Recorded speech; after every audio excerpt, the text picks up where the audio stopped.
बहेड़ी में आज शाम 6 बजे भारतीय किसान यूनियन के राष्ट्रीय अध्यक्ष राकेश टिकैत बहेड़ी दौरे पर आए।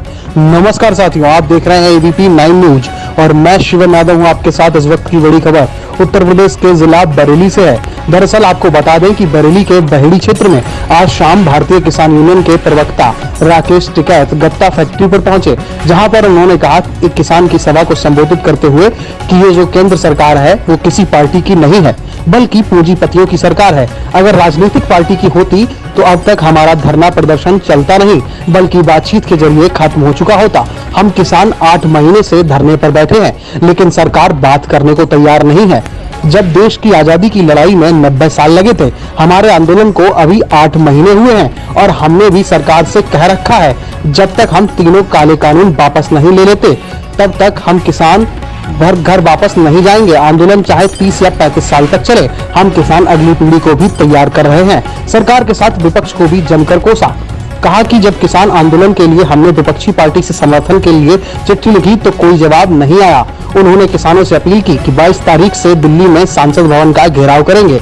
200 किसानों को टीम बनाकर दिल्ली परिवहन की बसों से किसान रोज संसद भवन का घेराव किया करेंगे। राकेश टिकैत ने मीडिया को मुखातिब होते हुए कहा कि केंद्र सरकार ने देश को बर्बादी पर लाकर खड़ा कर दिया है। जितनी भी सरकारी कंपनी थी उन्हें बेच डाला और देश को पूंजीपतियों के हाथ गिरवी रखवा रहे हैं। यदि ऐसा हो गया तो देश का अनाज गोदामों में बंद होगा और रोटी तिजोरी में बंद होगी, लेकिन हम किसान ऐसा नहीं होने देंगे।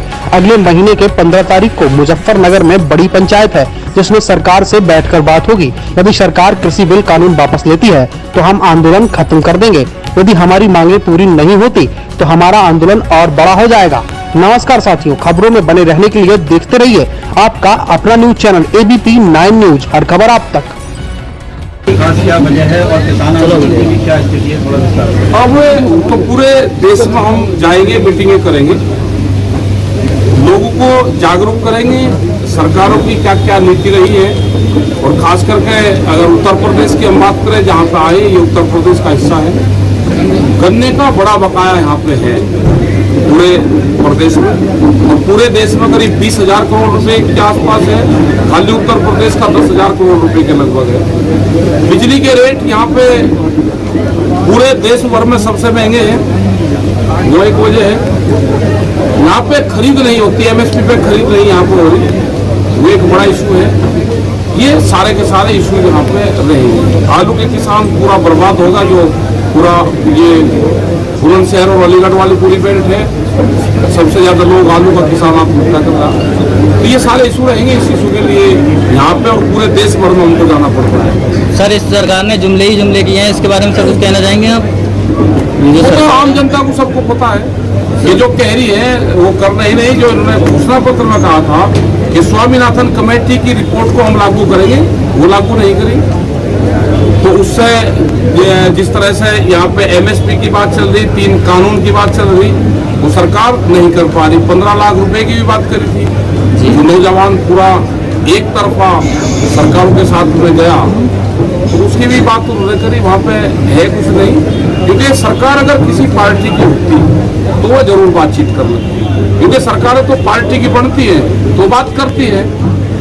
एक दिन में नहीं, 2 दिन में करती है। 8 महीने से लोकतांत्रिक देश में किसान शांतिपूर्ण तरीके से धरने पर बैठे और आप उनसे बातचीत नहीं करोगे, ये तो नहीं होगा। सर, जब बात करने का नंबर आता है तो घुमा फेर के ये लोग वैसे ही जैसे कि पहली बातें हैं फिर वही ले जाते हैं। ये घुमा बिना सिद्धि बात कर रहा, किसान भी घुमा फिरा की बात करें। आंदोलन में कोई समय सीमा तय की? कोई समय सीमा नहीं है। 5 सितंबर कि हमारी मीटिंग है मुजफ्फरनगर में करेंगे, उसको एक बड़ी पंचायत करेंगे और आगे का पूर्ण रूप से निर्णय हम उस पंचायत में, वहाँ संयुक्त मोर्चे की मीटिंग होगी और उसमें पंजाब, हरियाणा, उत्तराखंड, उत्तर प्रदेश, इन जगह से वहाँ पर लोग आएंगे, अपनी सलाह मशवरा करेंगे। सरकार के पास में भी अभी करीब 40-50 दिन का टाइम है। आने वाले जो विधानसभा के चुनाव है उसमें किस पार्टी को सपोर्ट करेंगे? ना, हम सपोर्ट किसी को नहीं करें भाई, हमारे भरोसा कोई नहीं हो ना। अपना आत्मा अपने आप मारो। संसद घेरने का कुछ है? हाँ, घेरने का है 22 तारीख को। 22 तारीख को 200 लोग हमारे हर रोज जा करेंगे, बस से जाएंगे। डीटीसी बस हमने कहा कि डीटीसी बस दो, टिकट लेंगे, संसद भवन के बाहर जाएंगे, अपना प्रदर्शन करेंगे। पार्लियामेंट खत्म हो जाएगी, वहीं से वापसी आ जाएंगे, अगले दिन फिर जाएंगे। सर जब किसान की बात आती है ये लोग मैन क्यों जाते हैं? 8 महीने किसान आंदोलन हो रहे हैं। आपकी तरफ से खासतौर से वैसे किसी पार्टी के लिए भी कहा जा रहा है विधानसभा चुनाव में मानते हैं जो कंडीशन है उसका फर्क पड़ेगा विधानसभा चुनाव में? और वे तो दूसरे वाले भाई हमने तो कह रहे हैं अपना लगो भाई विपक्ष वाला का क्या काम है, वो सड़क पे भी लड़ाई लड़ो और अपने वहाँ पे भी लड़ाई लड़ो, अपना काम करो। हम तो नॉन पॉलिटिकल है, हमें क्या पता कौन कहा देगा। हम तो उनके कार्यकाल बतावे कि किसने क्या क्या करा। यहाँ के एक स्थानीय नेता ने कहा कि वहाँ गाजीपुर में लोग पिकनिक मनाने जाते हैं। अच्छा तो भाई वो भी आ जाए, पिकनिक तो पहाड़ पे बनाने जाते हैं, गाजीपुर को तो गर्मी है।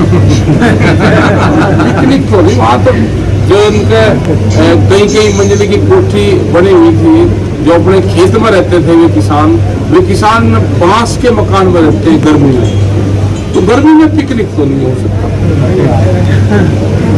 सर जब किसान ये लड़ाई और तेज होगी आपके आने हाँ तेज होगी, मदद मिलेगी इस क्षेत्र का किसान? हाँ जुड़ेगा इस क्षेत्र का किसान, जोड़ेगा इस क्षेत्र का किसान। यहाँ का तो जुड़ रहा है किसान, ट्रैक्टर से जाता है, बड़े मोर्चे तोड़ता है।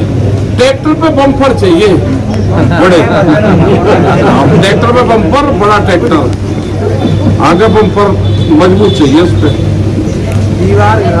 सर जब किसान की बात आ रही है ये लोग मैन के ये कह दे भाई तेने चोरी करी माल दे दे तो चुप रहेगा, माल ना देना पड़े। ये सरकार बड़े उद्योगपति चला रही सरकार, तो उनको नुकसान होता है। आज 800 रुपए में धान की खरीद करते हैं, 1200 रुपए में गेहूं करते हैं। अगर सरकार बात मान लेगी तो 2000 रुपए में खरीद होगी, तो 800 रुपए जो पर क्विंटल जा रहा है वो सरकार और उन्हीं को जा रहा है, इनके जो चेहते हैं उनको जा रहा है। अपने इस दौरे के बीच इस क्षेत्र के किसानों को क्या मैसेज देना? मैसेज ये है कि भाई आंदोलन होगा देश में। आजादी की लड़ाई 90 वर्ष चली, तो ये लड़ाई लंबी चलेगी, इसके लिए तैयार है, आने वाली पीढ़ी के लिए तैयार है, अपनी जमीन बचानी है तो तैयार है, संघर्ष होगा। सबका साथ सबका विकास का वादा किया है गवर्नमेंट ने, कितना विकास हो पाएगा? कुछ नहीं हो आ रहा है, यहाँ तो देश तो गरीब हो गया, कुछ जीएसटी में चले गए, कुछ नोटबंदी में चले गए। अब जमीनों पे किसान की नजरें हैं, अनाज कोठियों में बंद होगा, रोटी तिजोरी में बंद होगी, देश में भूख के आधार पर रोटियों की कीमतें तय होगी। देश की जनता को जागना होगा और आंदोलन में हिस्सा लेना होगा। महिला सशक्तिकरण की बात करती है भाजपा, और अभी चुनाव में देखा गया कि कई बार महिलाओं के साथ काफी अभद्रता हुई, इसके बारे में क्या कहना है? यही ज्यादा बात कर रहे थे महिलाओं की कि यहाँ पर सुरक्षित है, और इन्हीं के खुद नेता पुलिस की मौजूदगी में महिलाएं पर्चा न अंदर से खरीदे हैं, उनको बस उनके फाड़े गए, जिससे महिलाएं अंदर अपना पर्चा दाखिल करने पर्चा लेने ना जा सके। ये तो शर्मसार घटना है। इसके लिए माताएं हैं, बहनें हैं, उनके लिए हमको कहते भी शर्म आती है कि इस तरह का व्यवहार है, सब जनता ने देखा। यहाँ पर कई किसानों पे फर्जी मुकदमे लिखाए गए, वो तो भाई आज लिखाए करें, लिखाए करें, सरकार है तो लिखाई करें, इसके लिए पार्टी कुछ करने की करेगी। ये तो मुकदमे 10,000 है, जब ये केस निपटेगा दिल्ली वाला, ये मुकदमे भी निपट गए। और क्या इक्का के लिए करते हैं तो बहुत होंगे, अभी भी कहाँ से, अभी तो पत्रकारों के खिलाफ होंगे, जो पक्ष में किसान के पक्ष में खबर लगाएगा वो मुकदमे होंगे, जेल जाओगे। अभी नया कानून आ रहा है, एक ही नेशनल चैनल होगा, उसी से खबरें उठानी पड़ेगी। प्रेस की भी कोई गलती नहीं है ना, कैमरा और कलम पे बंदूक का पहरा है, तो कैसे मीडिया के लोग चला रहे हैं, तो ये सब लोग देखते हैं।